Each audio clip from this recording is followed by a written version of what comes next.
Service in Jackson has issued a severe thunderstorm warning for southern Chico County in southeastern Arkansas, northeastern East Carroll Parish in northeastern Louisiana, northeastern West Carroll Parish in northeastern Louisiana, southwestern Washington County in northwestern Mississippi, northwestern Issaquah County in west central Mississippi, until 4:45 p.m. Central Daylight Time. God, why do y'all sound so bad? Jeez, fix your transmitter. A severe thunderstorm was located 8 miles west of Eudora, or 16 miles southwest of Lake Village, moving southeast at 40 miles per hour. Hazard, 60 miles per hour wind gusts and half-dollar-size hail. Source, radar indicated. Impact, hail damage to vehicles is expected.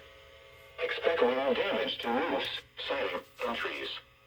This severe thunderstorm will be near Eudora and Kilbourne around 4:20 p.m. Central Daylight Time. Gasaway and Lincoln around 4:30 p.m. Central Daylight Time. Glenelg around 4:40 p.m. Central Daylight Time. Jeez. Mayersville and Grace around 4:45 p.m. Central Daylight Time. For your protection, move to an interior room on the lowest floor of the building.